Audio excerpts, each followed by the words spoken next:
ഒരു പാവപ്പെട്ട പയ്യന്റെ അമ്മ ഒരു പണക്കാരന്റെ വീട്ടിലാണ് ജോലി ചെയ്യുന്നത്. ഈ പണക്കാരന്റെ മകൻ ഒരു കോസ്റ്റ്ലി ആയിട്ടുള്ള ഒരു ഡിഷ് തിന്നുന്നത് ഈ പയ്യൻ കാണുകയാണ്. അത് കണ്ടിട്ട് ഇവനും അത് തിന്നണമെന്ന് ആഗ്രഹം വരുന്നു. അവൻ ആരും കാണാതെ തന്നെ ഫ്രിഡ്ജ് തുറന്ന് അതെടുത്ത് തിന്നാൻ പോവുകയാണ്. അതിനുള്ളിൽ തന്നെ ആ പണക്കാരന്റെ മോൻ അവിടേക്ക് വരുന്നത് കണ്ടിട്ട് ആ ഡിഷ് ആ പയ്യന്റെ കയ്യിൽ നിന്നും താഴെ വീണ് പൊട്ടിപ്പോകുന്നു. ഇത് കണ്ടിട്ട് ആ വീട്ടിലെ കൊച്ചമ്മ വന്ന് ഇവന്റെ അമ്മയെ ജോലിയിൽ നിന്നും പിരിച്ചുവിടുകയാണ്. ഇവന്റെ അമ്മയെ ജോലിയിൽ നിന്നും പറഞ്ഞു വിടാൻ മാത്രം ആ ഫുഡിൽ എന്താണുള്ളതെന്നറിയാൻ ആ ഫുഡ് അവൻ ടേസ്റ്റ് ചെയ്ത് നോക്കുന്നു. പക്ഷെ അതിന്റെ ടേസ്റ്റ് ഇവന് ഇഷ്ടമായതേയില്ല. ടേസ്റ്റിലെങ്കിലും കോസ്റ്റ്ലി ആയതുകൊണ്ട് ഷോയ്ക്ക് വേണ്ടി ഇത് തിന്നുന്ന പൈസക്കാർ ഇവൻ ഉണ്ടാക്കുന്ന ഫുഡിന് വേണ്ടി പിന്നാലെ നടക്കുമെന്ന് ഇവൻ തീരുമാനമെടുക്കുകയാണ്. വർഷങ്ങൾ കഴിയുമ്പോൾ ഇവൻ വിചാരിച്ചതുപോലെ തന്നെ വലിയൊരു ഷെഫായിട്ട് ഇവൻ മാറുന്നു. ഇവന്റെ ഫുഡിന്റെ പ്രത്യേകത എന്താന്ന് വെച്ചാൽ എക്സ്ട്രാ ഫ്ലവേഴ്സ് ഒന്നും ചേർക്കാതെ അതിന്റെ നാച്ചുറൽ ഫ്ലവേഴ്സിൽ കുക്ക് ചെയ്യുന്നതാണ്. അതിനാൽ പൈസക്കാരൊക്കെ ഇവന്റെ ഫുഡ് കഴിക്കാൻ ക്യൂ നിൽക്കുന്ന അവസ്ഥയാണ്. ഇവനെ ഒരു വലിയൊരു സെലിബ്രിറ്റിയുടെ വീട്ടിൽ കുക്ക് ചെയ്യാൻ വിളിച്ചിരിക്കുകയാണ്.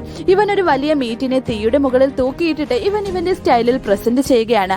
അവിടെയുള്ള പൈസക്കാരൊക്കെ ഇത് തിന്നാൻ വേണ്ടി കൊതിവിട്ട് നിൽക്കുകയാണ്. ഇവൻ ആദ്യം ആ സെലിബ്രിറ്റിയെ തന്നെ ടേസ്റ്റ് ചെയ്യാനായി വിളിക്കുന്നുണ്ട്. ഇവൾ ആ ഡിഷ് ആസ്വദിക്കുന്നത് കണ്ടിട്ട് ബാക്കിയുള്ളവരെല്ലാം അവരുടെ സ്റ്റാറ്റസ് വിട്ടിട്ട് ഇടം വലം നോക്കാതെ അതിനെ കടിച്ചു വലിച്ച് തിന്നുകയാണ്. എത്ര വലിയ പൈസക്കാരായാലും ഫുഡ് കഴിക്കാൻ സ്റ്റാറ്റസ് ഒന്നും തന്നെ ഇല്ല എന്ന് ഇവൻ തെളിയിക്കുകയാണ്.